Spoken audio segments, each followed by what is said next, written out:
Meaning of Ethernet. Ethernet. Ethernet. Ethernet.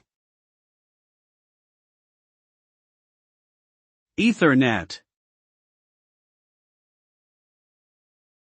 Ethernet is a widely used computer networking technology that was first developed in the 1970s.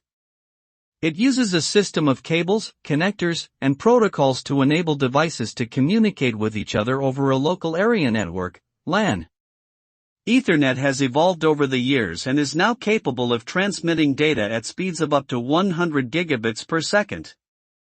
It is commonly used in offices, homes, and other environments to connect computers, printers, routers, and other devices to the internet or to each other.